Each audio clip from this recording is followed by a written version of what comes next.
हम लोग class 9th के साइंस का चैप्टर नंबर 7 पढ़ेंगे, जीवों में विविधता, डाइवर्सिटी इन लिविंग ऑर्गेनिज्म। ठीक है। जैसे हम लोग जानते हैं कि सभी जीवधारी एक दूसरे से किसी न किसी रूप में भिन्न हैं। आप स्वयं को और अपने एक मित्र को ही लीजिए। जैसे आप और आपका मित्र एक दूसरे में भिन्न हो सकता है, उसका लंबाई अलग हो सकता है, उसका नाक अलग हो सकता है, उसका मतलब चेहरा अलग हो सकता है, उसका हथेली अलग हो सकता है, मतलब आपके और आपके मित्र का दोनों अलग अलग होगा। तो ये जीवों में विविधता इस चैप्टर में पढ़ेंगे। अगर हम तुलना करें मनुष्य और बंदर में, तो थोड़ा बहुत समानता तो मिलेगा, लेकिन बहुत नहीं मिलेगा, बहुत। और यहीं बंदर और गाय में कर दे तो एकदम नहीं समानता मिलेगा। यही बात इसमें लिखा हुआ है। अब आगे बढ़े। ये 30 मीटर लंबे नील हेल या कैलिफोर्निया के 100 मीटर लंबे रेडवुड पेड़ भी पाए जाते हैं। अच्छा, ये भी कुछ पूछ लेता है, कैलिफोर्निया के 100 मीटर लंबे कहाँ पाया जाता है? 100 मीटर लंबे रेडवुड पेड़ तो कैलिफोर्निया में। अब आगे इस का सबसे अच्छा क्वेश्चन, इस क्वेश्चन के द्वारा हम लोग समझेंगे कि हम जीवधारियों का वर्गीकरण क्यों करते हैं। तो इसमें जितना भी जीव है, जीव में विविधता के कारण जीवों का वर्गीकरण करते हैं। इसका मेन कारण यहाँ 4-5 दे रखे हैं। हम जीवधारियों का वर्गीकरण क्यों करते हैं? पहला, अध्ययन को सरल बनाने के लिए। दूसरा, समानता और असमानता को समझने के लिए।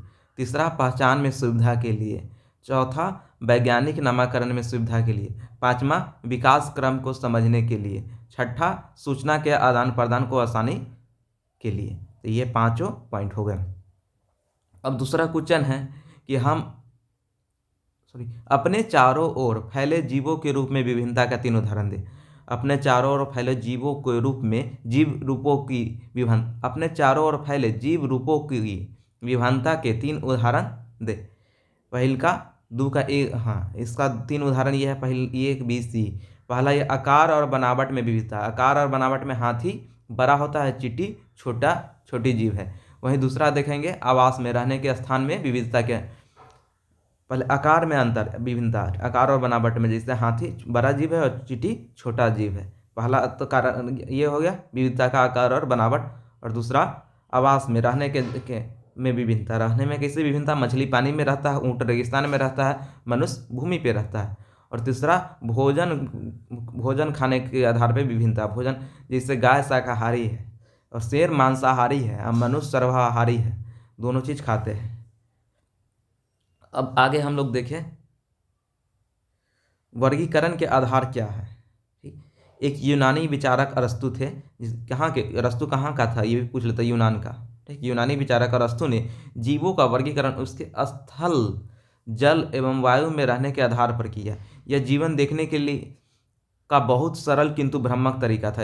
ये सरल तरीका था शुरू में, सबसे पहले किया गया तो, लेकिन ये भ्रामक तरीका भी था। उदाहरण के लिए, समुद्र में रहने वाले जीव जैसे परवाल, हेल, ऑक्टोपस, स्टारफिश और शार्क, ये कई मायने में एक दूसरे से काफ़ी अलग है, लेकिन रहते तो समुद्र में ही है। अब इन सभी में एक ही मात्रा में समानता है। वो क्या है? इसका आवास, कि पानी में सब रहते हैं। लेकिन हेल मछली का अलग स्ट्रक्चर है, ऑक्टोपस का अलग है, स्टारफिश अलग है, शार्क अलग है, परवाल अलग है। अध्ययन एवं विचार के लिए इस आधार पर जीवधारियों को समूह में बांटना ठीक नहीं है। बहुत सारे आते रहे इस तरह साइंटिस्ट, और एक आदमी गलत करता है तो फिर आगे जाकर कोई और साइंटिस्ट उसको सही करता है। इसी तरह अरस्तु ने बताया था कि रहने के जहाँ रहता है उस हिसाब से जीव को बांट दिया जाए। तो इस समुद्र में रहने वाला जीव एक हो गया, मिट्टी पे रहने वाला जीव एक हो गया, लेकिन ये बांटने का तरीका सही नहीं था। बांटना मतलब वर्गीकरण करने का तरीका। ठीक, अब आगे हम लोग देखते हैं। तो फिर आवास के हिसाब से नहीं बांटे तो किस हिसाब से बांटे? हाँ, तो उसका जो बॉडी का संरचना है, कोशिका का आकार हुआ, ये सब किस टाइप का कोशिका है, उस सब के हिसाब से विभाजित किया जाए, वर्गीकरण किया जाए, बांटा जाए। ये आगे दिया, एक एक करके दिया हो। या वही क्वेश्चन है, जीवों के वर्गीकरण के लिए स्वार्थिक मूलभूत लक्षण क्या हो सकते हैं? तो उनका कोशिका संरचना। निवास स्थान में तो एक ही निवास स्थान पे बहुत आदमी रह सकता है। जैसे मिट्टी पे ही मनुष्य भी रहते हैं और जानवर भी रहते हैं मिट्टी में। मिट्टी पर ही मनुष्य भी रहते हैं, जानवर, लेकिन उनका कोशिका संरचना अलग अलग होगा। तो जीवों के वर्गीकरण के लिए स्वाभाविक मूलभूत इकाई लक्षण क्या हो सकते हैं? उनका कोशिका संरचना। ठीक, अब ये देखना है, क्या जीव प्रकाश संश्लेषण की क्रिया द्वारा, अच्छा ये पहले सेकंड क्वेश्चन थर्ड क्वेश्चन भी देख ही लेते हैं। जीवों का प्रारंभिक विभाजन के लिए किस मूल लक्षण के आधार बनाया गया? हाँ, यह भी वही क्वेश्चन है। जीवों के प्रारंभिक मतलब विभाजन के लिए किस मूल लक्षण का आधार बनाया गया?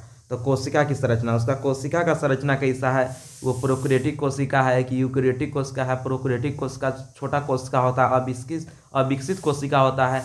ठीक, इसमें बहुत सारा कोशिकांग नहीं पाया जाता है, लेकिन यूकैरियोटिक बड़ा कोशिका होता है। ठीक, इस विकसित कोशिका होता है, इसमें कोशिकांग पाए जाते हैं, बहुत सारे कोशिकांग पाए जाते हैं। तो ये हो गया यूकैरियोटिक। तो इसके आधार पे विभाजन, प्रारंभिक विभाजन मतलब वर्गीकरण करने के लिए ये जरूरी चीज़ है, कोशिका की संरचना। ठीक, अब आगे का क्वेश्चन 3 नंबर, किस आधार पर जंतु और वनस्पति को एक दूसरे से भिन्न वर्ग में रखा जाता है? जंतु और वनस्पति में को अलग अलग किस आधार पर रखा जाता है? तो पोषण के तरीका और कोशिका संरचना के अंतर के कारण। पोषण के तरीका और कोशिका संरचना के अंतर के कारण जंतु और वनस्पति को अलग अलग वर्गों में रखा जाता है। पोषण का तरीका और कोशिका संरचना, इसका कोशिका अलग है, उसका कोशिका अलग है, उसका पोषण अलग है, इसका पोषण अलग है का तरीका। ठीक, तो इस आधार पे जंतु और वनस्पति को एक दूसरे से अलग अलग वर्ग में रखा जाता है। ठीक, देखेंगे, अब ये देखेंगे, क्या जीव प्रकाश संश्लेषण की क्रिया द्वारा अपना भोजन स्वयं बनाते हैं? स्वयं भोजन बनाने की क्षमता रखने वाला और बाहर से भोजन प्राप्त करने वाले जीवों की शारीरिक संरचना में आवश्यक भिन्नता पाई जाती है। और जो जीव प्रकाश संश्लेषण करते हैं उन्हें पौधे कहते हैं। पौधे शारीरिक संगठन किस स्तर का होता है? जो जीव प्रकाश संश्लेषण करते हैं उससे क्या कहते हैं? पौधे कहते हैं। ठीक, उसी तरह जंतुओं में किस तरह से शरीर विकसित होता है और शरीर के विभिन्न अंग बनते हैं, इसके अतिरिक्त विभिन्न कार्यों के लिए विशिष्ट अंग कौन कौन है? ठीक, अब आगे देखते हैं। पौधे का शरीर भोजन बनाने की क्षमता के अनुसार विकसित होता है, जबकि जंतु का शरीर बाहर से भोजन करने के अनुसार विकसित होता है। यानी पौधे का जो शरीर विकसित होता है कि अपना भोजन खुद बना ले। ठीक, और लेकिन जो जितना जंतु है उसका शरीर बाहर भोजन कैसे ग्रहण करे उस हिसाब से विकसित होता है। पौधे का शरीर इस हिसाब से विकसित होता है कि अपना भोजन कैसे बना ले हो अपने आप, दूसरे पे बिना निर्भर हुए, जबकि जंतु का शरीर इस हिसाब से विकसित होता है कि बाहर से कैसे भोजन ग्रहण करे, इस हिसाब से शरीर का विकास होता है। यह लक्षण वर्गीकरण के दौरान उप समूह और फिर बाद में बड़े समूह में विभाजन के आधार बनते हैं। वर्गीकरण, बंटवारा और जैव विकास। ठीक, वर्गीकरण, बंटवारा और जैव विकास। शरीर की बनावट के दौरान जो लक्षण पहले दिखाई पड़ते हैं उन्हें मूल लक्षण के रूप में जाना जाता है। शरीर की बनावट के दौरान जो लक्षण पहले दिखाई पड़ते हैं उन्हें मूल लक्षण के रूप में जाना जाता है। शरीर की बनावट के दौरान जो लक्षण पहले दिखाई पड़ते हैं उन्हें मूल लक्षण के रूप में जाना जाता है। जीवों का वर्गीकरण, जैव का जैव विकास कितना नज़दीकी संबंध है? जीवों का वर्गीकरण का जैव विकास से कितना नज़दीकी संबंध है? जैव विकास क्या है? हम जितने भी जीवों को देखते हैं वे सभी निरंतर होने वाले परिवर्तनों की उसकी प्रक्रिया के स्वाभाविक परिणाम है जो उनके बेहतर जीवन यापन के लिए आवश्यक थे। जैव विकास क्या है? हम जितने भी जीवों को देखते हैं वे सभी निरंतर होने वाले परिवर्तन की उस प्रक्रिया के स्वाभाविक परिणाम हैं जो उनके बेहतर जीवन यापन के लिए आवश्यक थे। जैव विकास की इस अवधारणा के सबसे पहले चार्ल्स डार्विन ने 1859 में अपनी पुस्तक द ओरिजिन ऑफ स्पीसीज में दिया। ये भी पूछता है द ओरिजिन ऑफ स्पीसीज किसने लिखा है? Charles Darwin. इसमें क्या दिया है? जैव विकास की अवधारणा के सिद्धांत, जैव विकास की अवधारणा का सिद्धांत। ठीक,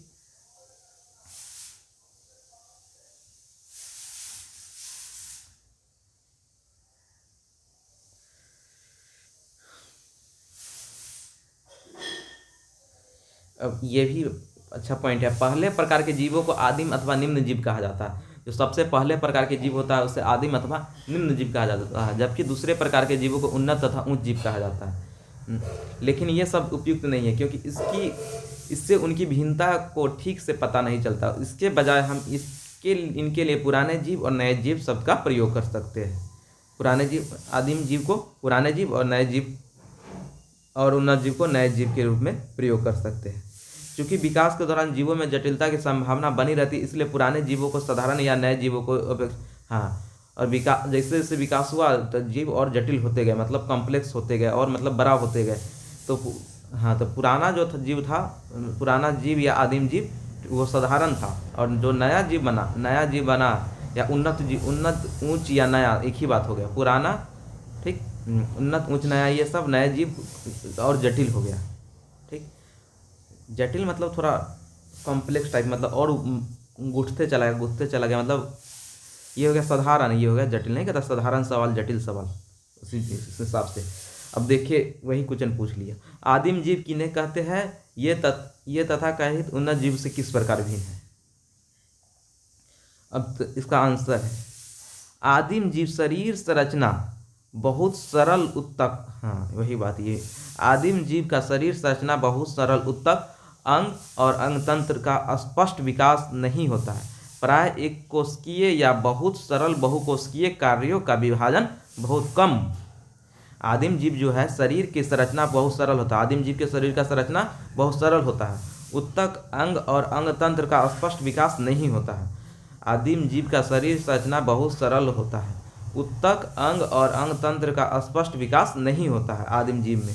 यही सरल होता है, प्रारंभिक स्टेज में होता है, उत्तक अंग और अंगतंत्र का स्पष्ट विकास नहीं होता है, प्राय एक कोशिकीय होता है, मतलब ज़्यादातर एक कोशिकीय होता है, या बहुत सरल होता है, या तो बहुत सरल होता है, बहुकोशिकीय कार्यों का विभाजन बहुत कम होता है। उदाहरण के लिए आदिम जीव हो गया एक बैक्टीरिया, अमीबा और पैरामीशियम। बैक्टीरिया, अमीबा और पैरामीशियम, ये पैरामीशियम, बैक्टीरिया, अमीबा और पैरामीशियम।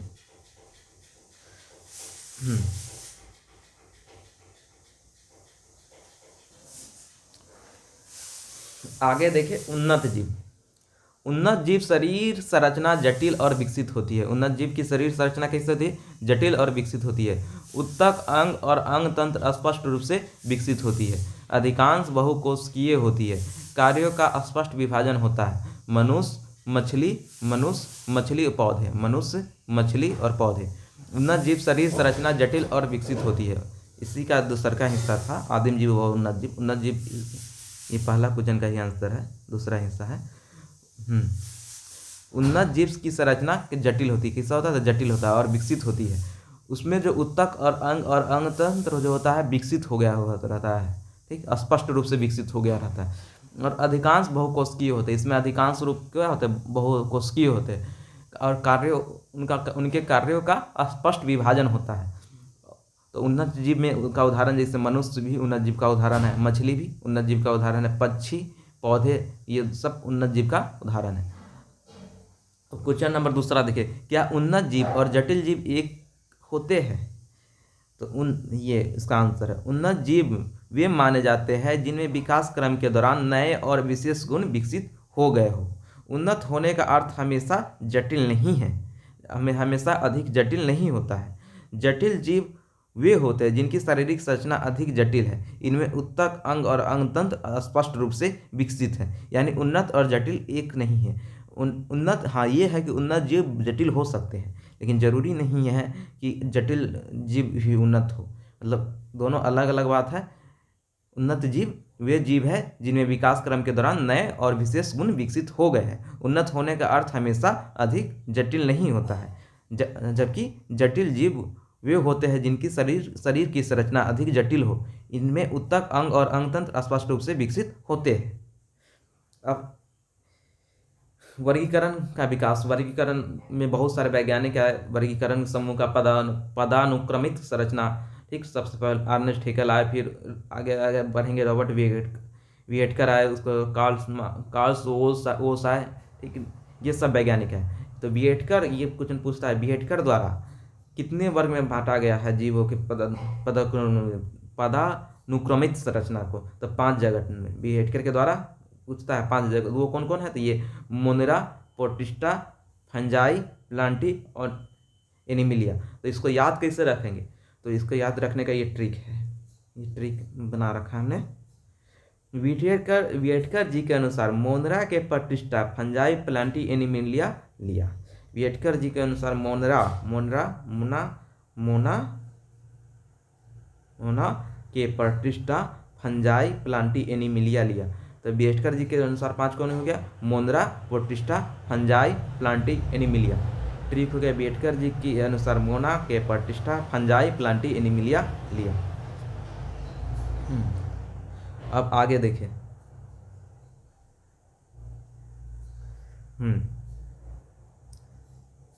ये समूह कोशिकीय संरचना, पोषण के स्रोत और तरीके तथा शारीरिक संगठन के आधार पर, तो ये किस आधार पर बना है? तो मतलब कैसा पोषण लेता है, उसका कोशिका का संरचना कैसा है, बेटकर जी देखे पोषण कैसा लेता है, ठीक, उसके शारीरिक संगठन कैसा है के आधार पर ये 3 बातें देखते हैं। कोशिका का संरचना कैसा है, वो पोषण कैसा लेता है, उसके शारीरिक संगठन कैसे है, उसके हिसाब पर बेटकर जी ने वर्गीकरण किया था। अब देखिए बोस ने अपने वर्गीकरण में मोनरा जगत आर्की बैक्टीरिया और यू बैक्टीरिया में बांट दिया।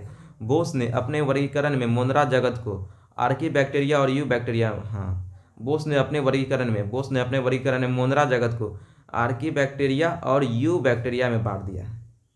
बोस ने अपने वर्गीकरण में मोनरा जगत को किसको रूप में बांट दिया? आर्की बैक्टीरिया और यू बैक्टीरिया के रूप में बांट दिया। बोस ने अपने वर्गीकरण में मोनरा जगत को आर्की बैक्टीरिया और यू बैक्टीरिया में बांट दिया। ठीक है। जैव विविधता से तात्पर्य है विभिन्न जीव रूप में पाई जाने वाली विविधता। जैव विविधता का मतलब है विभिन्न जीव रूप में पाई जाने वाली विविधता। ठीक।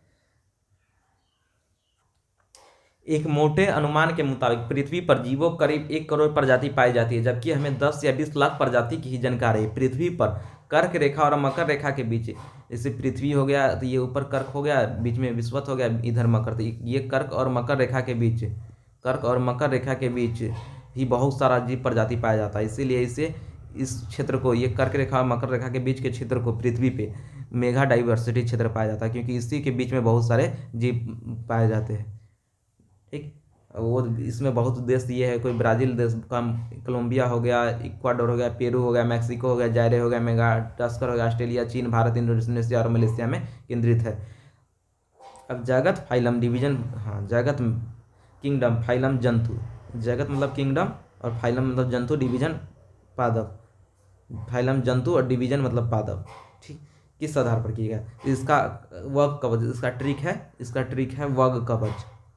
वर्ग कवच, व से वर्ग, व क्लास, ग से गण, ऑर्डर, क से कुल, फैमिली, व से वंश और ज से जाति, स्पीसीज, वंश या जीन्स, ज से, तो वही इसका ट्रिक है वर्ग कवच।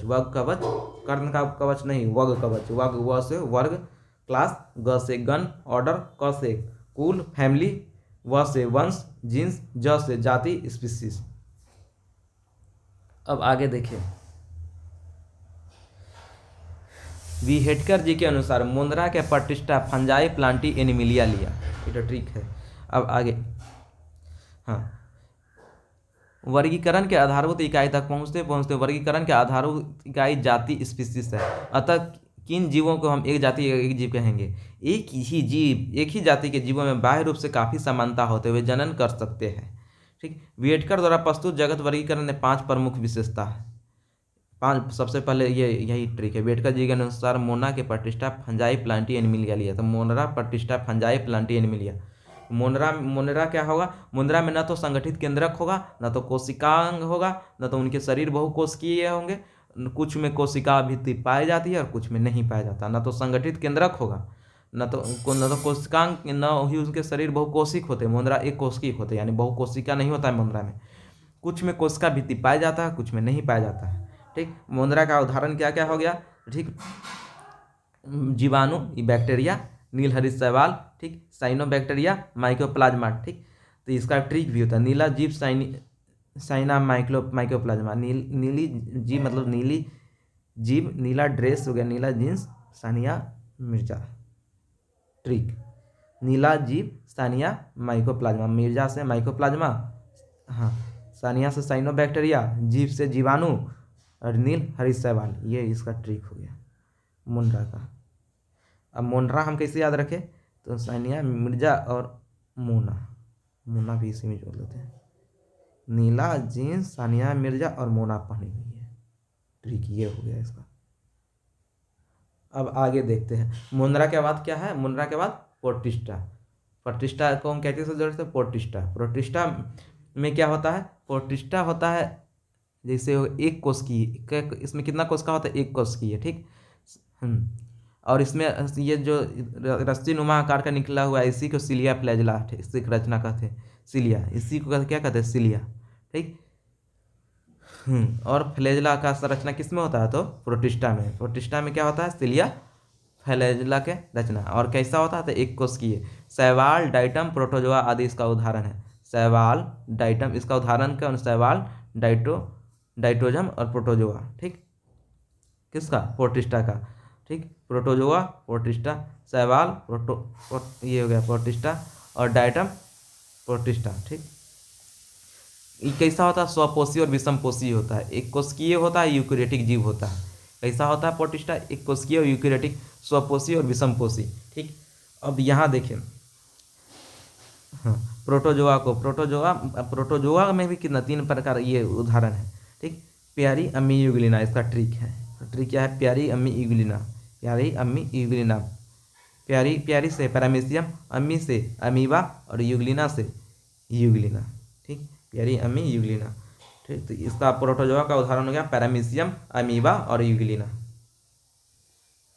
अब आते हैं 3 नंबर में, 1 2 3 नंबर में फंजाई, उसके बाद 4 नंबर में प्लांटी, 5 नंबर में एनिमिलिया।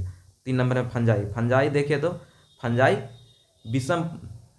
विषमपोषी यूकेरियोटिक जीव है। कैसा है, यूकेरियोटिक यानी बड़ा, प्रोकैरियोटिक मतलब छोटा, यूकेरियोटिक मतलब बड़ा कोशिका।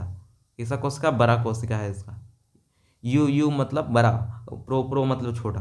चलो अब देखें, पोषण के लिए सरे गले कार्बनिक पदार्थ पर निर्भर। फंजाई पोषण के लिए किस पे निर्भर रहते हैं, सरे गले कार्बनिक पदार्थ पर निर्भर रहते हैं। अब आगे देखें, इन्हें मृतजीवी कहा जाता है। फंजाई, अच्छा, ये दूसरे पे निर्भर रहते हैं इसलिए इन्हें मृतजीवी कहा जाता है। पोषण के लिए सरे गले कार्बनिक पदार्थ पर निर्भर। अब फंजाई हम जैसे देखते हैं ना, फंगस कवक लग जाता है उजर उजर, जब रोटी बहुत दिन तक छोड़ देंगे, ठीक, तो वही फंजाई। जैसे कवक, गोबर, छत्ता जो होता है वो भी फंजाई, फंगस का ही रूप। अब इधर देखें, फंजाई, इन्हें मृतजीवी कहा जाता है। फंजाई अथवा कवक, फंजाई अथवा कवक में क्या पाया जाता है, तो काइटिन नामक एक जटिल शर्करा के बनी हुई बहुकोशिका भित्ति पाया जाता है। उसका उदाहरण है ईस्ट और मशरूम, ठीक। फंजाई में अथवा कवक में काइटिन नामक जटिल संरचना बनी हुई कोशिका भित्ति पाई जाती है। फंजाई अथवा कवक में काइटिन नामक जटिल शर्करा के बनी हुई कोशिका भित्ति पाई जाती है। उसका उदाहरण है ईस्ट या मशरूम। अब आगे देखेंगे, फंजाई क्या, ये विषमपोषी यूकेरियोटिक जीव है। ये पोषण के लिए सरे गले कार्बनिक पदार्थ पर निर्भर रहते हैं, इसलिए इन्हें मृतजीवी कहा जाता है। इनमें से कई अपने जीवन की विशेष अवस्था में बहुकोशिक क्षमता प्राप्त कर लेते हैं, ठीक। अब आगे इसका ट्रिक है।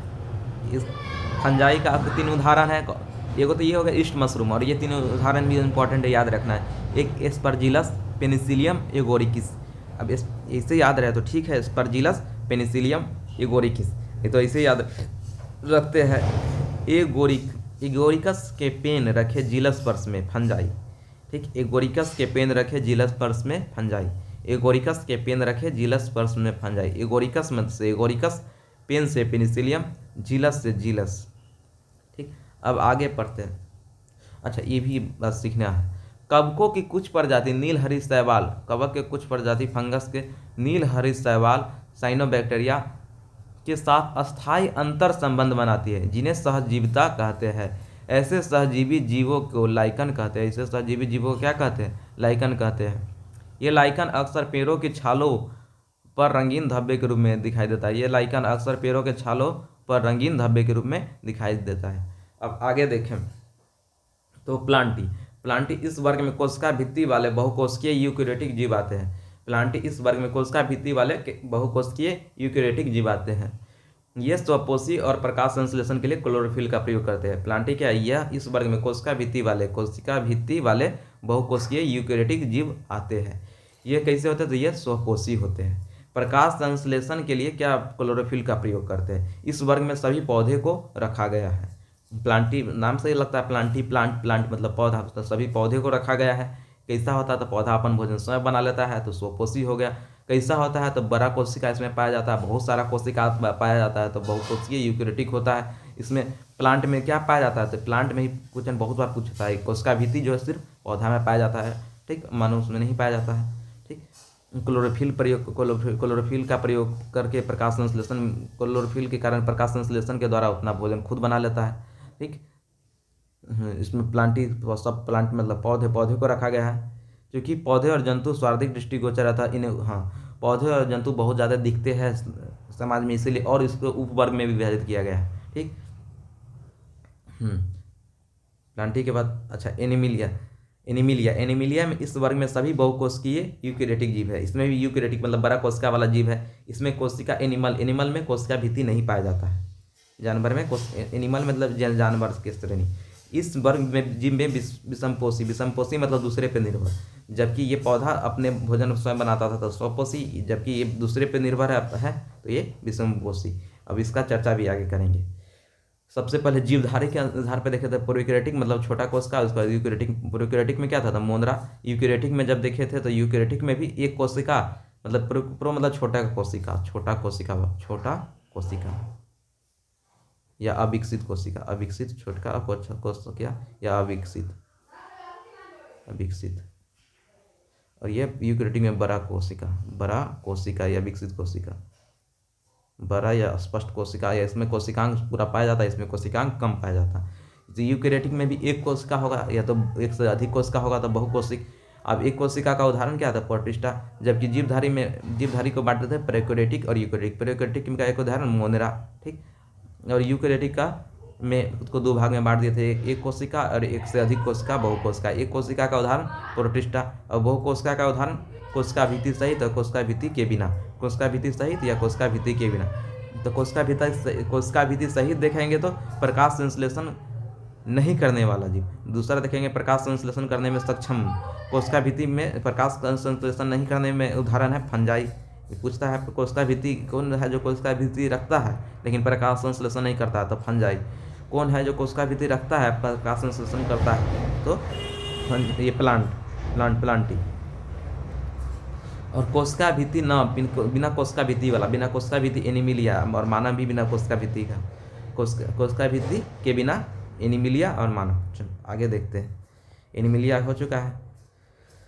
क्वेश्चन देखते हैं। मोंद्रा अथवा प्रोटिस्टा के जैसे जीवों का वर्गीकरण का मापदंड क्या है? कोशिका की संरचना। हाँ, मोंद्रा अथवा प्रोटिस्टा जीव जैसे जीवों का वर्गीकरण के मापदंड है कोशिका की संरचना, पोषण, गमन और प्रजनन।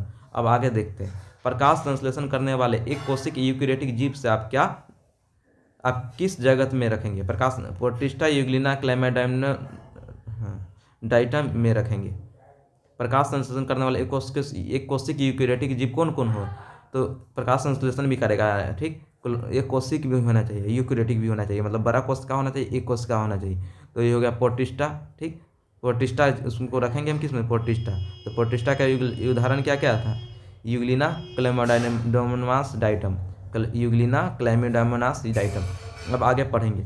वर्गीकरण के विभिन्न पदानुक्रम में किस समूह में स्वार्थिक समान लक्षण वाले सबसे कम जीवों और किस समूह में सबसे ज़्यादा संख्या में जीवों में रखा गया? सबसे कम संख्या में जीव में सबसे अधिक समान लक्षण जाति के समूह में होते हैं। सबसे कम संख्या में जीव और सबसे अधिक समान में लक्षण जाति समूह में होते हैं। सबसे अधिक संख्या में जीव और सबसे कम समान लक्षण जगत समूह में होते हैं। सबसे कम समान लक्षण जगत समूह में होते हैं, जबकि सबसे अधिक समान लक्षण जाति समूह में होते हैं। सबसे अधिक समान लक्षण जाति समूह में होते हैं, सबसे कम समान लक्षण जगत समूह में होते हैं। अब हम लोग आगे हम लोग ये सब पढ़े। अब इसको जो हम लोग बोले थे कि मतलब प्लांटी को और आगे पढ़ेंगे मतलब विस्तार में, और एनिमिलिया को पढ़ेंगे विस्तार में। तो प्लांटी और एनिमिलिया अब पढ़ते हैं। प्लांटी मतलब प्लांट पादप, ठीक। पादप शरीर के प्रमुख घटक पूर्ण रूप से विकसित एवं विभेदित है अथवा नहीं। वर्गीकरण के अगला स्तर पादप में वर्गीकरण कैसे? वर्गीकरण का अगला स्तर पादप शरीर में जल और अन्य पदार्थों का संवहन करने वाला विशिष्ट ऊतकों की उपस्थिति के आधार पर होता है। वर्गीकरण का अगला स्तर पादप शरीर में जल और अन्य पदार्थों का संवहन करने वाले विशिष्ट ऊतक की उपस्थिति के आधार पर होता है। अब आगे पढ़ेंगे। वर्गीकरण प्रक्रिया के अंतर्गत यह देखा गया पौधे में बीज धारण की क्षमता है कि नहीं। पौधे में बीज धारण की क्षमता है अथवा नहीं। पौधे में बीज धारण कर क्षमता है अथवा नहीं। यदि बीज धारण की क्षमता है तो बीज फल के अंदर विकसित है अथवा नहीं। यदि पौधे में अगर बीज धारण की क्षमता है भी, तो बीज धारण की क्षमता है तो बीज के अंदर फल के अंदर विकसित है, मतलब बीज फल के अंदर विकसित है कि नहीं, बीज उस फल के अंदर विकसित है अथवा नहीं। ठीक, अब आगे पढ़ेंगे थैलाफाइटा। ठीक, प्लांटी में भी पढ़ेंगे थैलाफाइटा, कौन कौन कितने कितने प्रकार का मतलब प्लांट होता है। थैलाफाइटा होता है, ब्रायोफाइटा होता है, और होता है टेरिडोफाइटा होता है, जिम्नोस्पर्म होता है, ठीक, और होता है एंजियोस्पर्म होता है, ठीक, और ये पूरा ये 5 प्रकार का, ठीक, एंजियोस्पर्म होता है, ठीक है ना, उसके बाद हाँ यही 5 प्रकार का। तो प्लांटी को कितना भाग में वर्गीकरण किया गया है, 5 भाग में। किस आधार पे, पादप के कितना भाग में, 5 भाग में। किस आधार पे, तो पादप शरीर के प्रमुख घटक पूर्ण रूप से विकसित में विभेदित, ठीक, पूर्ण रूप से उसका शरीर विकसित विभेदित है कि नहीं। फिर वर्गीकरण का अगला स्तर, पादप शरीर जल में अन्य पदार्थों का संवहन करने वाला विशेष ऊतक की उपस्थिति के आधार पर, ठीक। और तीसरा है पौधे के में बीज धारण की क्षमता है अथवा नहीं। दूसरा क्या है, तो वर्गीकरण का अगला स्तर, पादप शरीर में जल अन्य पदार्थों का संवहन करने वाला विशेष ऊतक की उपस्थिति है अथवा नहीं, किसके आधार पर, विशिष्ट ऊतक की उपस्थिति के आधार पर। और तीसरा पौधे में बीज धारण की क्षमता है कि नहीं, पौधा जो है बीज उसमें लगता है कि नहीं, उस हिसाब पे। यदि बीज धारण की अगर क्षमता है तो बीज के अंदर फल विकसित हो भी रहा है कि नहीं, उसके आधार पे भी। तो थैलाफाइटा देखते हैं। थैलाफाइटा का शारीरिक संरचना में विभेदीकरण नहीं पाया जाता। शारीरिक संरचना में ये थैलाफाइटा या शैवाल को थैलाफाइटा, ठीक, कहा जाता है। इस वर्ग में पौधे को सामान्यतः सवाल कहा जाता है। इस वर्ग के पौधे को सामान्यतः सवाल कहा जाता है। ये कहाँ पाया जाता है, मुख्य रूप से जल में पाया जाता है। इसका उदाहरण क्या है, तो यूलिथ्रिक्स, स्पाइरोगैरा कारा। इसका ट्रिक है, थैली में फैली हुई शैवाल थैली में फैली हुई शैवाल, थैली में क्या फैली हुई शैवाल, कैलेडोफोरा, उल्वा, कारा, स्पाइरोगैरा। थैली में फैली हुई शैवाल, थैली में फैली हुई शैवाल, कैलिडोफोरा, उल्वा, कारा, स्पाइरोगैरा खाकर येलो हो गया, ठीक। उसका ट्रिक है, थैली में फैली हुई कैलिडोफोरा, उल्वा, कारा, स्पाइरोगैरा खाकर येलो हो गया। उल्वा, इस सब इसका उदाहरण है थैलाफाइटा का। थैली में फैली हुई शैवाल, थैली में फैली हुई शैवाल, थैलाफाइटा शैवाल, ठीक, क्या क्या खाकर, तो कैलिडोफोरा, कैलिडोफोरा, कैलिडोफोरा, ठीक, उल्वा, कारा और स्पाइरोगोरा, कारा, स्पाइरोगोरा, यूलिथ्रिक्स, और ये उल्वा भी उसी का उदाहरण है, कारा भी, स्पाइरोगोरा, कैलिडोफोरा भी इसी का उदाहरण है। खाकर येलो हो गया तो यूलिथ्रिक्स, येलो हो गया तो यूलिथ्रिक्स। अब ब्रायोफाइटा देखते हैं। 5 प्रकार का पढ़े थे, 5 भाग में बांटेंगे प्लांट यानी पौधे को। तो दूसरा भाग क्या है, ब्रायोफाइटा। तो दूसरा भाग ब्रायोफाइटा, ब्रायोफाइटा, ठीक। ब्रायोफाइटा का कैसा होता है, स्वपोषी होता है, गतिहीन, मतलब एक ही जगह होता है, ठीक। इस वर्ग के पौधे, यहाँ ये भी पूछता है, पादप वर्ग का उभयचर किसे कहा जाता है, बहुत बार पूछा हुआ था ब्रायोफाइटा को। पादप वर्ग का उभयचर ब्रायोफाइटा।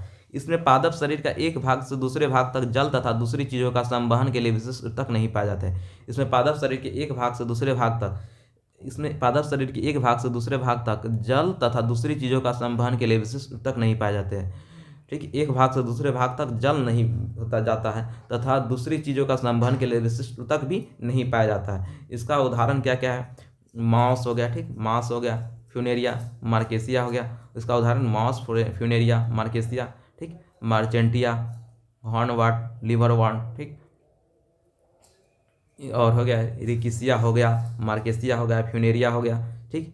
फ्यूनेरिया को ही क्या कहते हैं, मॉस कहते हैं। तो अब इसका उदाहरण कैसे हम याद रखें, तो उसका भी ट्रिक है।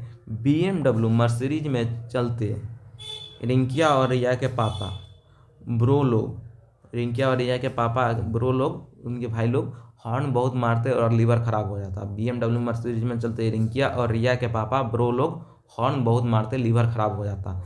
तो BMW ये ब्रोफाइटा, ठीक, मर्सिडीज, ठीक, मर्सिडीज से हो गया ये 2 चीज़, मार्चेंटिया और मार्केसिया। मर्सिडीज तो मार्चेंटिया और मार्केसिया।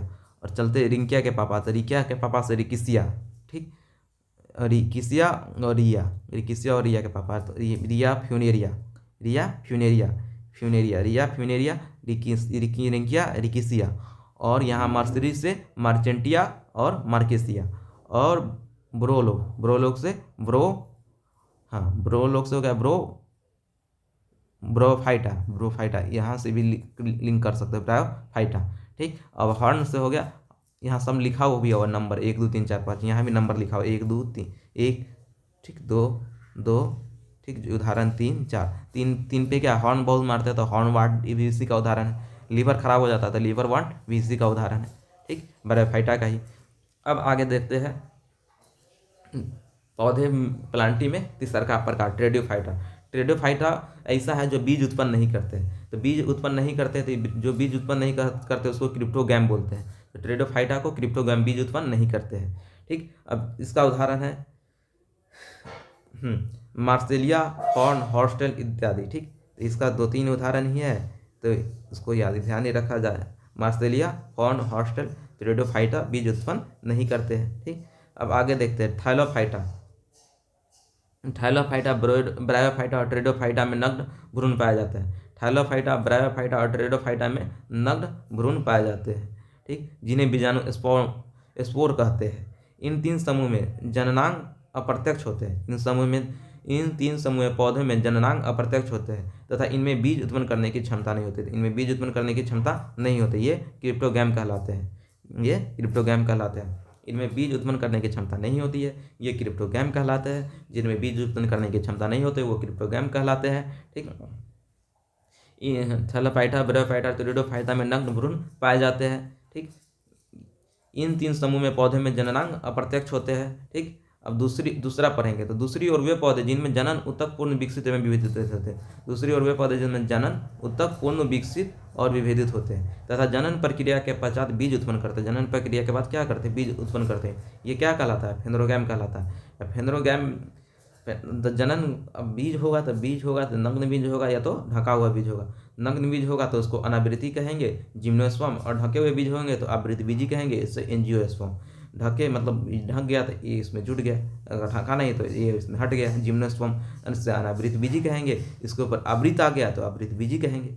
इस बीज के ऊपर बाहर का आवरण नहीं आया तो अनावृति कहेंगे। इस बीज के ऊपर बाहर आवरण आ गया तो आवृत बीजी कहेंगे। और बाहर आवरण नहीं रहा, इसके बाहर आवरण नहीं रहा तो अनावृति कहेंगे और जिम्नोस्पर्म कहेंगे। और ये ठीक है, ढके हुए बीज को आवृत बीजी कहेंगे और एंजियोस्पर्म कहेंगे। ठीक, तो अब जिम्नोस्पर्म पहले ये देखते हैं। तो जिम्नोस्पर्म या अनावृति बीजी, ठीक, तो अनावृति बीजी जिम्नोस्पर्म ये क्या नग्न बीज होते हैं। नग्न बीज होते हैं तो इसमें फूल नहीं उगते हैं। इस सब पेड़ में क्या होते हैं? फूल नहीं उगते हैं, फ्लावर नहीं होते हैं। ठीक, तो इसको जिम्नो का अर्थ होता है नग्न, जिम्नो का अर्थ ही होता है नग्न, स्पर्मा का अर्थ होता है बीज, तो जिम्नोस्पर्म, ठीक, नग्न बीजी। ठीक, अब ये पौधे बहुवर्षीय सदाबहार तथा कष्टीय होते हैं। ये पौधे कैसे होते हैं? तो बहुवर्षीय, पूरा वर्ष सदाबहार तथा कष्टीय होते हैं। इसका उदाहरण है पाइनस, काइकस। ये पाइनस काइकस का फोटो है। ठीक, और देवदार और कैनिफेरस, 4 उदाहरण है, पाइनस, काइकस, देवदार और कॉकीफेरस। जिम्नोस्पर्म, नग्न बीजी को क्या कहते हैं? जिम्नोस्पर्म। इसका ट्रिक है ये चारों पांचों को याद रखने का, जिम्नोस्पर्म का। ठीक, ये भी ध्यान रखना, जिम्नो का अर्थ होता है नग्न और स्पर्मा का अर्थ होता है बीज। ठीक, इनमें फ्लावर नहीं होते हैं तो खुला है। खुला मतलब बुल्ला, खुला मतलब बुल्ला। इनमें फ्लावर नहीं हो तो खुला है। खुला है तो बुल्ला फैमिली से, खुला बुल्ला फैमिली से। बुल्ला है तो बल्ली है, बुल्ला है तो जिम करता होगा, जिम करता है। और देवदास टाइप से के लोग हैं, खूब पीते हैं और काय काय करते हैं। ठीक, ट्रिक हो गया, इसका बन गया। जिम करते हैं तो जिम्नोस्पर्म। देवदास टाइप के लोग हैं तो देवदार, इसी देवदार का पेड़। ठीक, और आगे पढ़ेंगे बहुत पीते हैं तो पाइनस। काय काय करते हैं तो काय काय से साइकस और काय से कानिफेरस। काय से साइकस, कस कस, काय काय काइकस, साइकस, काय काय काइकस, साइकस, काय काय से कानिफेरस। ठीक, अब आगे देखते हैं। अब एंजियोस्पर्म पर पढ़ेंगे तो एंजियोस्पर्म में क्या है? एंजियोस्पर्म मतलब आवृत बीजी, मतलब जिस बीज के बाहर आवरण हो, मतलब ढका हुआ हो, उस मतलब वो बीज जो है वो बीज इसके अंदर ढके हुए के अंदर हो, जबकि इसमें नहीं था, इसमें नहीं था, बाहर आवरण नहीं था, इसमें बाहर आवरण है, इस बीज के बाहर आवरण है। अगर आवरण है तो आवृत बीजी, नहीं आवरण है तो अनावृत बीजी, और आवरण है तो एंजियोस्पर्म, नहीं आवरण है तो जिम्नोस्पर्म। ठीक, अब आवरण है तो एंजियोस्पर्म, आवरण है तो एंजियोस्पर्म, या आवरण है तो आवृत बीजी, ढके हुए बीज है, फ्लावर होते हैं। अब ढके हुए बीज है तो इसलिए इसमें फ्लावर होता है, इसमें मतलब इस पौधे के ऊपर फूल उगते हैं। ठीक, फूल उगते हैं।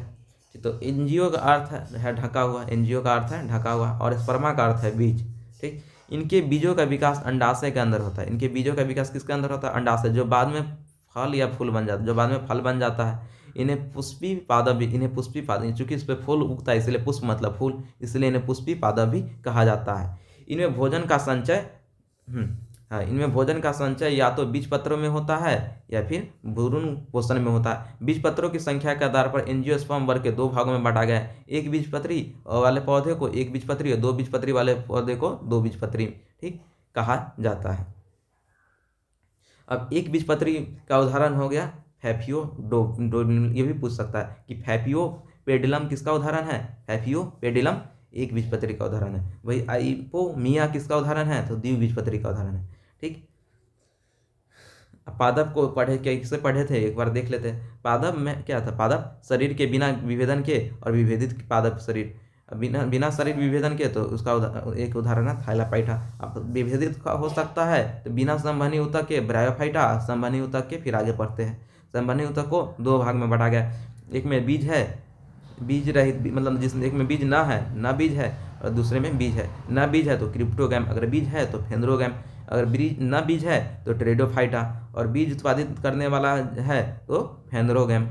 ठीक, बीज उत्पादित करेगा तो ये एक हो गया नग्न बीज, एक तो एक हो गया मतलब आवरण वाला बीज के ऊपर एक आवरण है तो आवरण बीज है। नग्न बीज में उदाहरण है जिम्नोस्पर्म, जिम्नो मतलब नग्न और स्पर्म मतलब बीज। एंजियो मतलब है उसके ऊपर आवरण, और स्पर्म मतलब बीज, बीज के ऊपर आवरण है। ठीक, फलों में बंद बीज वाले। ठीक, अब एंजियोस्पर्म को फिर आगे मतलब इसको और आगे दो भाग में, दो बीजपत्री एक बीजपत्री, एक बीजपत्री जैसे अब दो बीजपत्री द्विबीजपत्री एक बीजपत्री, जैसे केला के अंदर बीज होता है एक बीज, उसको और फाड़ेंगे तो उसके अंदर दो भाग में बढ़ता है, तो वही दो मतलब दो केला बुला गया। ये आम के अंदर एक बीज होता है, उसको घास के उसको और आठी को फाड़ेंगे तो उसके अंदर दो बीज होता है, तो उसको दो भाग में, जिसको बच्चा में लोग फीफी बनाकर बजाता था, द्विबीजपत्री। ठीक, एक बीजपत्री वाले बीज एक बीजपत्री, एक बीजपत्री वाले ये एनसीईआरटी का क्वेश्चन है तो पूछ सकता है। फैफियो पेडिलम किसका उदाहरण है? एक बीजपत्री, और आइपोमिया किसका उदाहरण है? द्विबीजपत्री। ठीक, अब आगे पढ़ते हैं। अब तो ये पौधा, अब एनिमल मतलब पशु को हम कैसे बांटेंगे? ठीक, पशु को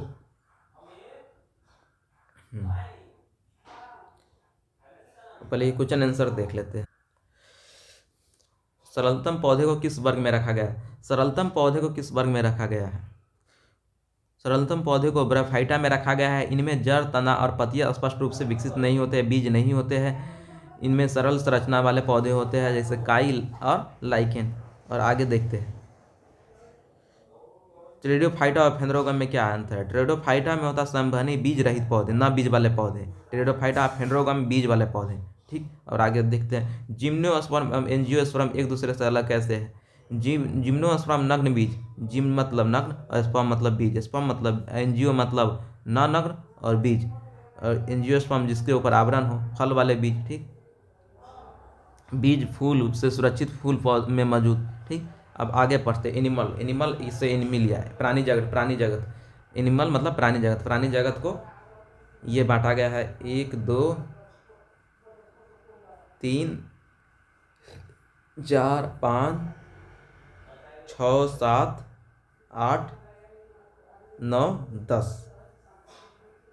ठीक, 10 भाग में बांटा गया। अब एनिमिलिया को किस आधार पर बांटा गया? तो यूकेरियोटिक है कि बहुकोशिकीय है, विषमपोषी जीव में रखा गया। एनिमिलिया को यूकेरियोटिक मतलब बड़ा कोशिका वाला जीव में बहुत सारा कोशिका से बना हुआ है, दूसरे पे निर्भर है, ये बताया जाता है। इसमें कोशिका भित्ति नहीं पाया जाता है। अधिकतर जंतु चलयामन होते हैं शारीरिक संरचना विभेदीकरण के आधार पर। ठीक, इनको आगे वर्गीकरण किया गया है। सबसे पहला देखा जाए तो पेरीफेरा। पेरीफेरा में क्या होता है, छिद्री युक्त होता है, चिपके रहते हैं, अचल होते हैं, जीव अचल जीव। ठीक, न चलने वाले जीव होते हैं, छिद्री होता है, चिपके हुए रहते हैं। ठीक, पेरिफेरा में पूरे शरीर में छिद्र पाया जाता है, अनेक छिद्र पाया जाता है, जिसके माध्यम से शरीर में जल, ऑक्सीजन और भोज्य पदार्थों का संचरण होता है। जल, ऑक्सीजन और भोज्य पदार्थों का संचरण होता है उस छिद्र के माध्यम से। ठीक, अब आगे देखेंगे तो इसमें बाह्य कंकाल से ढका होता है, बाहर कंकाल भी होता है। ठीक, शारीरिक संरचना बहुत सरल होता है। ठीक, इनके ऊतक में विभेदन नहीं होता, इनके ऊतक में विभेदन नहीं होता है। इनमें समानता स्पंज के नाम, इन्हें समानता स्पंज के नाम से जाना जाता है, जो बहुधा समुद्री आवास में पाया जाता है, जो बहुत समुद्री आवास में पाया जाता है। इनका उदाहरण है साइकन, यूप्लेक्टा और स्पेंजिला। ठीक, इनका उदाहरण क्या क्या है, साइकन है, एक यूप्लेक्टा और स्पेंजिला। ठीक, इसका उदाहरण है साइकन, यूप्लेक्टा और स्पेंजिला। किसका, पोरीफेरा का। इसका ट्रिक भी है, पूरी प्लेट में रखकर साईं बाबा स्पेंजिला को चढ़ाई, पूरी प्लेट में रखकर साईं बाबा स्पेंजिला को चढ़ाई।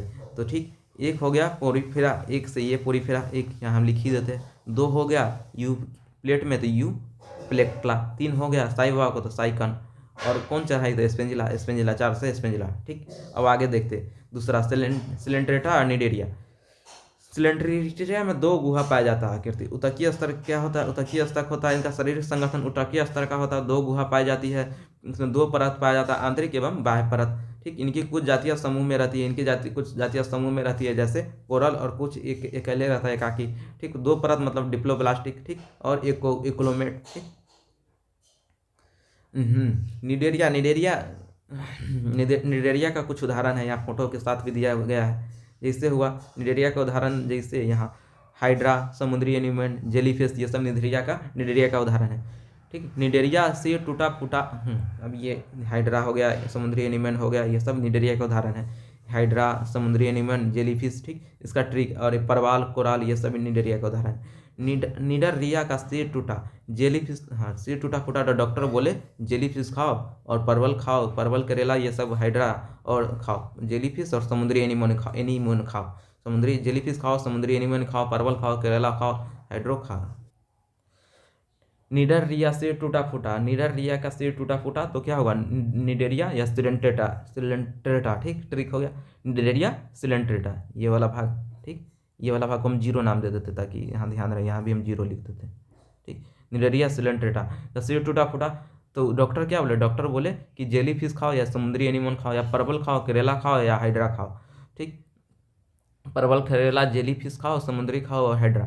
तो जेलीफिश, हाइड्रा, समुद्री एनिमल, ये सब किसका उदाहरण हो गया, ये सब हो गया निडेरिया या सिलेंट्रेटा का। अब आगे हम देखते 3 नंबर में हम लोग पढ़ेंगे प्लेटी हेलमेंटिज। प्लेटी हेलमेंटिज में क्या होता है, द्विपार्श्व समिति होता है, अर्थात शरीर के दाएं और भाग की संरचना समान होती है। मतलब जैसे यहाँ इसका उदाहरण देखिए, 2 भाग में बांट दें तो दाएं और बाएं दोनों बराबर होगा, दाएं और बाएं दोनों बराबर होगा, तो इसी को कहते हैं क्या, द्विपार्श्व समिति। ठीक, अर्थात शरीर के दाएं और बाएं भाग की संरचना समान होगी। उनका शरीर तिरुकोरक होता है, ट्रिप्लोब्लास्टिक होता है, मतलब उनके शरीर 3 ऐसे संरचना पाया जाएगा। ठीक, ट्रिप्लोब्लास्टिक होते हैं और त्रिकोरक होते हैं, अर्थात उनके उत्तक विभेदन 3 हाँ, इनका उत्तक का विभेदन कितना, 3 कोशिका में हुआ है। इनके उत्तक का विभेदन, अर्थात इनके उत्तक विभेदन 3 कोशिकीय स्तर में हुआ है। इनके शरीर में बाह्य तथा आंतरिक दोनों प्रकार के अस्तर बने, इनके शरीर में बाह्य तथा आंतरिक दोनों प्रकार के अस्तर बने हुए।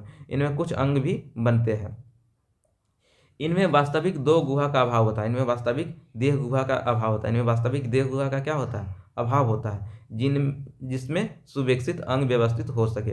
इनमें वास्तविक देह गुहा का अभाव होता है, जिसमें सुविकसित अंग व्यवस्थित हो सके।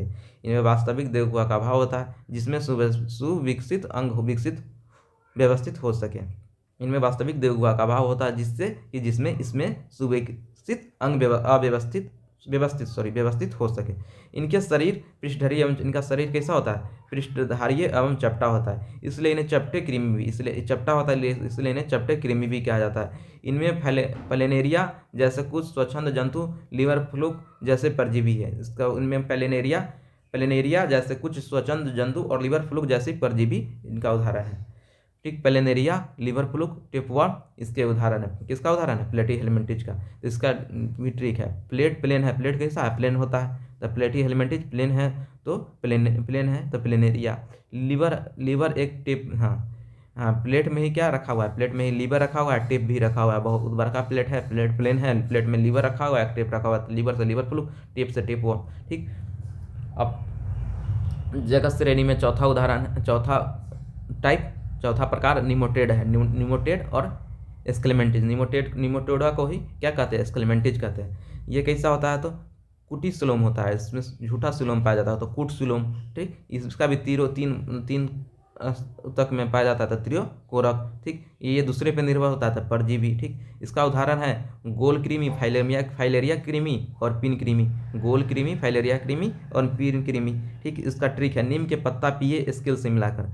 नीम से पत्ता पिए स्केल से मिलाकर कौन, बेचारीरिया, स्केरिस, आंतों के कृमि और ठीक होगा, फाइलेरिया भी उसका ठीक हो गया। आंत का नीम के पत्ता स्केल से मिलाकर पिए, बेचारीरिया तो ठीक, आंतों का कृमि और फाइलेरिया भी ठीक हो गया। आंतों का कृमि जैसे गोला गोला होता है राउंड पिन, इसका ट्रिक हो गया। तो नीम के पत्ता निमोटेड कौन स्केल से मिला के थे, स्केलेमेंटिज। ठीक, नीम के पत्ता तो इसको एक दे दिए। ठीक, यहाँ भी एक, नीम के पत्ता स्केल से पिए तो नीम के पत्ता स्केल से निमोटेड, स्केलेमेंटिज।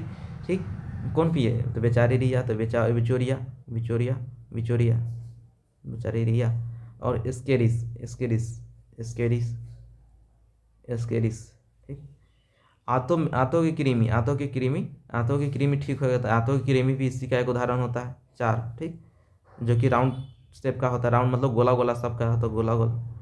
ठीक हो गया। और फाइलेरिया भी इसी का उदाहरण है, फाइलेरिया। ठीक, गोला कृमि, यही आंतों की कृमि या गोला कृमि। ठीक, ये पिन कृमि। ठीक, और हाँ ठीक हो गया। और फाइलेरिया भी ठीक हुआ है, फाइलेरिया हो गया 5। गोल कृमि या आंतों का कृमि ये है 4। ठीक, सब हो गया। अब आगे देखें, प्राणी जगत में देखें 5वां उदाहरण एनिलिडा। ये भी होता है ट्रिपल ब्लास्टिक, मतलब 3 स्तर का उत्तक। ठीक, द्विपर्षम समिति मतलब दाएं भाग बाएं भाग दोनों एक जैसा है। 2 भाग में इसको बांट दे बीचों बीची तो दोनों एक जैसा है। बीचों बीच बांटे तो 2 भाग में दोनों दाएं और बाएं भाग एक जैसा होगा। ठीक, तो ये भी हो गया द्विपार्श्व समिति। ये हो गया त्रिकोरक और वास्तविक देवगुहा भी पाई जाती है। ठीक, इसके अंगों में व्यापक विभिन्नता होता है। ठीक, सिर से पूंछ तक एक के बाद एक खंडित रूप में उपस्थित होता है। ठीक, हाँ इसका उदाहरण जैसे होता है जोंक जो होता है, केचुआ हो गया। ठीक, जोंक, नीरस, ये सब एनिलिडा का उदाहरण हो गया। ये तो दिखता ही है, तो ये 2-3 को उदाहरण याद रखना है। नीरस हो गया, केचुआ हो गया, जोंक हो गया। और इनके शरीर पर ये खंड युक्त संरचना पाया जाएगा। ये सब खंड में रेखा बना रहता है केचुआ को, जोंक के शरीर पर। ठीक, नीरस। ठीक, अब अर्थोपोडा पढ़ते हैं, प्राणी जगत का छठा अर्थोपोडा प्राणी जगत का सबसे बड़ा संघ है। सबसे ज़्यादा जीव जंतु इसी में, जितना हम लोग जानते हैं उसका 85% पशु इसी में पाए जाते हैं, अर्थोपोडा में। ठीक, सबसे बड़ा संघ है। पूछेगा सबसे बड़ा संघ कौन है प्राणी जगत का, तो अर्थोपोडा। इसमें कैसा पाया जाता है तो इसमें भी द्विपर्ष समिति, मतलब जैसा दाएं हाथ वैसा बाएं अंग। ठीक, दोनों बराबर 2 भाग में बांट सकते दे देंगे तो। शरीर खंड युक्त होता है, शरीर 3 खंड में पाया जाता है। एक भाग ये हो गया, 3 खंड में, 1 भाग 2 भाग 3 भाग, 1 भाग 2 भाग 3 भाग। 1 भाग गर्दन से ऊपर शरीर और नीचे 3 खंड में। 1 भाग गर्दन से ऊपर, दूसरा का ये डांड, ये वाला नीचे और ये वाला। ठीक, 3 खंड में पाया जाता है लगभग। तो यही कहता है शरीर खंड युक्त होता है। खुला परिसंचरण, मतलब इसके शरीर में नस में खून नहीं बह रहा है, उसके शरीर में पूरा खून बह रहा है। खुला परिसंचरण तंत्र है, मतलब इसके खून में नहा रहा है ये अर्थोपोडा प्राणी के पशु लोग। ठीक, अब आगे देखिए, अतः रुधिर वाहिकाओं में नहीं, मतलब नस में नहीं बहकर उसका खुला परिसंचरण तंत्र होता है। ठीक, और देह हुआ रक्त से भरी होता है, मतलब पूरा देह रक्त में नहा रहा है, रक्त से भरी होती है। ठीक, इसका उदाहरण झींगा हो गया, तितली हो गया, मक्खी हो गया, मकड़ी हो गया, बिच्छू हो गया, केकड़ा हो गया इत्यादि। ठीक, इसका तो बहुत सारा उदाहरण है। ठीक, तो जितना इसमें देखते हैं जो सब दिखता है, झींगा हो गया, बिच्छू हो गया, ककड़ी हो गया, ये सब किसका, अर्थोपोडा का उदाहरण है। बाह्य कंकाल, हाँ इसका ये भी पूछता है, बाह्य कंकाल अर्थोपोडा का कैसे से बना होता है, तो चिटिन से बना होता है। ठीक, एक लिंगीय है, एक लिंग होता है। ठीक, अब देखिए मोलास्का प्राणी जगत का 7वां प्रकार मोलास्का, और ये आर्थ्रोपोडा के बाद दूसरा सबसे बड़ा है ग्रुप है मोलास्का पाए जाने में। ठीक, मोलास्का जंतुओं में कवच पाया जाता है। मोलास्का जंतुओं में जैसे शंख जैसा कवच पाया जाता है ऊपर से। ठीक, जैसे घोंगा हो गया, घोंगा के ऊपर कवच रहता है, सीप के अंदर उसका मांस ऊपर कवच रहता है। ठीक, उसका उदाहरण हो गया। ठीक, इसका उदाहरण हो गया काइटिन हो गया, ऑक्टोपस हो गया, घोंगा हो गया और यूनानियो हो गया। पीला ऑक्टोपस, पीला ऑक्टोपस यूनानी घोंगा को मोल हटाकर शंख निकाला, इसका ट्रिक है मोलास्का को। ठीक, पीला ऑक्टोपस यूनानी घोंगा को मोल हटाकर शंख निकाला। पीला ऑक्टोपस यूनानी घोंगा को मोल हटाकर शंख निकाला। तो ऑक्टोपस और काइटन, घोंगा और यूनानी। ठीक,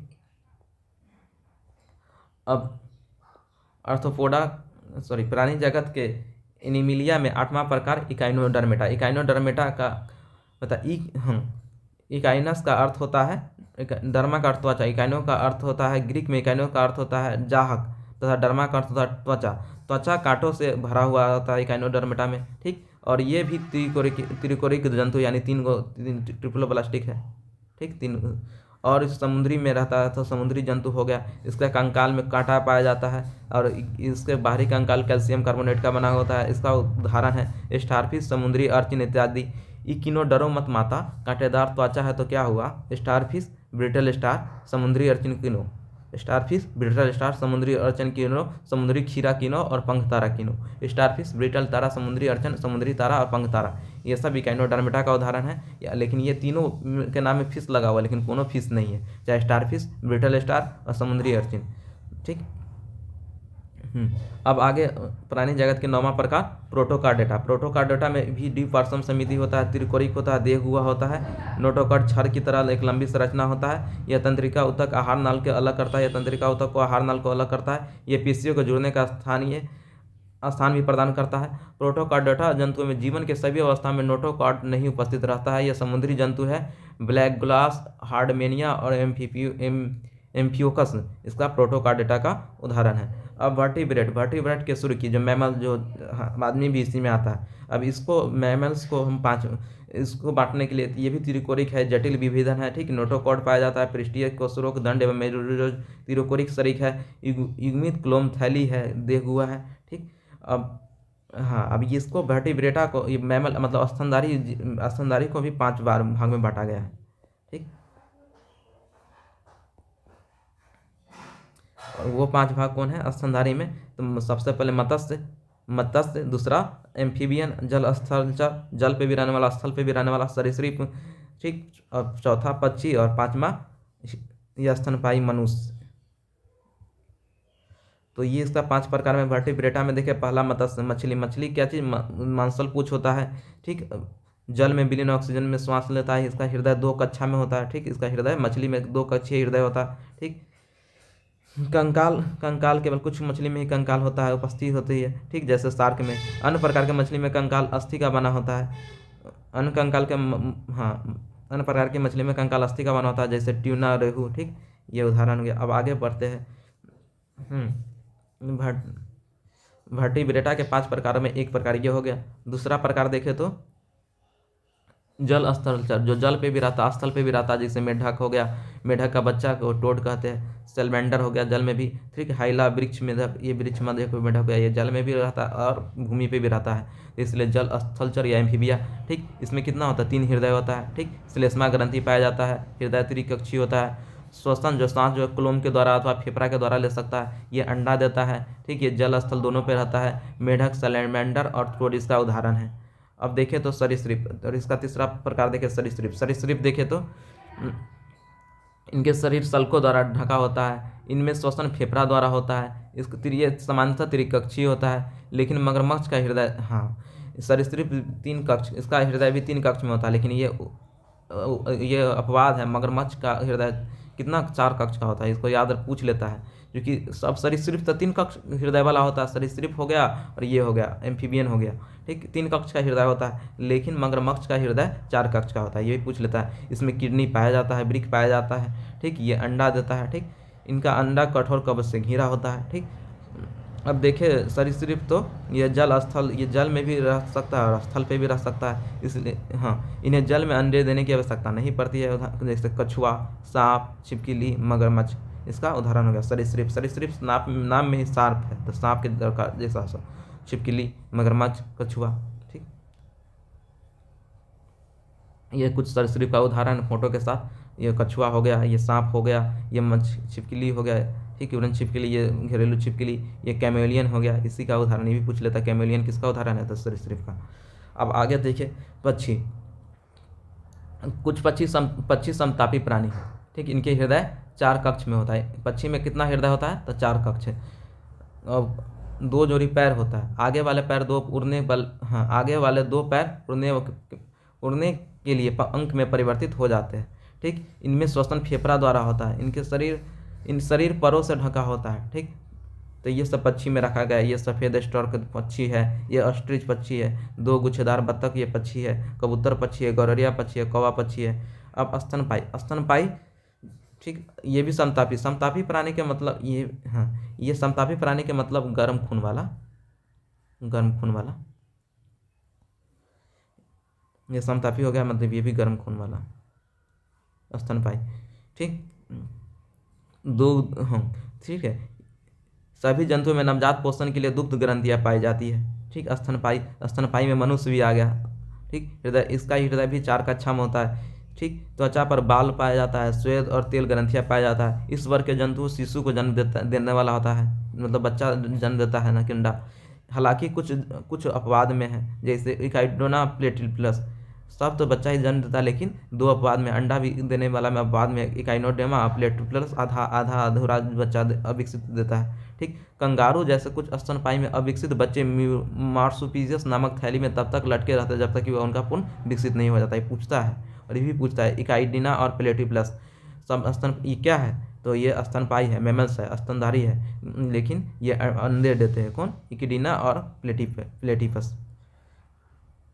ये बिल्ली हो गया, मनुष्य हो गया, चूहा, चमगादड़, हेल, ये सब स्तनपाई का उदाहरण है। हेल भी किसका उदाहरण है, स्तनपाई का। ये पूछता है खासकर, हेल किसका उदाहरण है, स्तनपाई का। ये भी पूछता है इकाइडिना किसका उदाहरण है, स्तनपाई का। प्लेटिपलस किसका उदाहरण है, तो स्तनपाई का, मैमल्स का। कंगारू किसका उदाहरण है, तो स्तनपाई का। कंगारू का बच्चा किस में, कौन थैली में लटका हुआ रहता था, तो मार्सुपियम नामक थैली में। हाँ, पेरिफेरा और सिलेंट्रेटा वर्ग में जंतुओं में क्या अंतर है। पेरिफेरा सबसे सरल जंतु उत्तक और अंग नहीं है, जबकि सिलेंट्रेटा सरल उत्तक वाले जंतु और शरीर जैसे कुछ अंगतंत्र विकसित है। अब पूछेगा दूसरा क्वेश्चन, एनिलिडा के जंतु और आर्थ्रोपोडा के जंतु में किस प्रकार भिन्न है।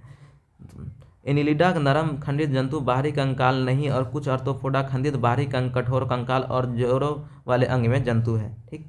अब तीसरा क्वेश्चन, जल, स्थल चर और सरीसृप में क्या अंतर है। जलचर जल में रहने वाला, स्थल भूमि पर रहने वाले, फेफड़े होता है भूमि के लिए में अनुकूल, तराजूदार त्वचा और सूक्ष्म अंडे वाले, ठीक। और चौथा, पक्षी और वर्ग के स्तनदायी, पक्षी वर्ग और स्तनपाई वर्ग में जंतुओं में क्या अंतर है। पक्षी पंख रख वाले होते हैं, कठोर अंडे देने वाले होते हैं, उड़ने में सक्षम होते हैं, जबकि स्तनपाई शरीर पे बाल होते हैं, फेरे वाले होते हैं, बच्चों को दूध पिलाने वाले होते हैं और गर्भधारी, ठीक।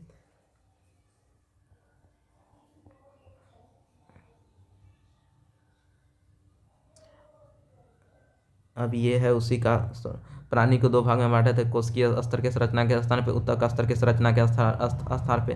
तो कोशिका स्तर के संरचना के आधार पे क्या था, पेरिफेरा था, ठीक, पेरिफेरा था। अब कोशिका स्तर की संरचना पेरिफेरा था। अब उत्तक स्तर की संरचना को 3 भाग में बांटे थे, बाह्य त्वचा एवं जठर त्वचा।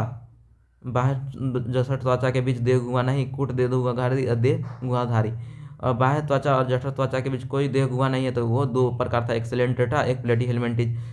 कूट देह गुहा मतलब सीडो, झूठा देह गुहाधारी था, झूठा देह गुहाधारी या सीडो था, तो इसको कूट देह गुहाधारी, तो इसको निमोटेडा बोले थे, ठीक।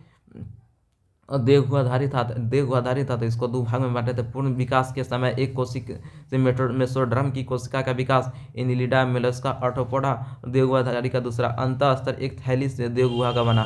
तो इसको फिर 2 भाग में बांटे थे, नोटोकार्डविहीन और नोटोकार्डयुक्त। नोटोकार्डविहीन इकाइनोडर्मेटा और नोटोकार्डयुक्त कार्डेटा को भी 2 भाग में बांटे। लार्वा में एब्सेसिस नोटोकार्डेटा की उपस्थिति, बैक्स में मेरुदंड में नोटोकार्डेटा के प्रतिस्थापन की। हाँ, तो नोटोकार्डेटा ये होगा प्रोटोकार्डेटा, ये होगा केसुरुकी को फिर 5 भाग में बांटे थे, मत्स्य, जल, स्थलचर, सरीसृप, पक्षी और स्तनपाई, ठीक। जीनस का नाम है अंग्रेजी में बड़े अक्षर से शुरू होता है, प्रजाति के नाम छोटे अक्षर से शुरू होता है, इटैलिक शब्द में छपा हुआ रहता है, ठीक। अभी तक हम लोग जो पढ़े हैं इसमें दिया हुआ है, एक बार इस पर भी नजर। पौधे को 5 भागों में बांटे थे, शैवाल, बैराफाइटा, टेरिडोफाइटा, जिम्नोस्पर्म, एंजियोस्पर्म। जंतुओं को 10 भाग में बांटे थे, पेरिफेरा, सिलेंट्रेटा, प्लेटीहेलमिंथेस, निमोटेड, एनिलिडा, आर्थ्रोपोडा, मोलास्का, इकानियोकार्डेटा, पॉडेटोकार्डाटा और कार्डेटा। ठीक। द्विपतिति नाम पद्धति में पहला नाम जीनस और दूसरा नाम स्पीशीज होता है, जो कि जीवों की पहचानने में सहायता करता है। ठीक। Okay, thank you. ये बहुत आसान चैप्टर था, इसे बस समझ लेना जरूरी है।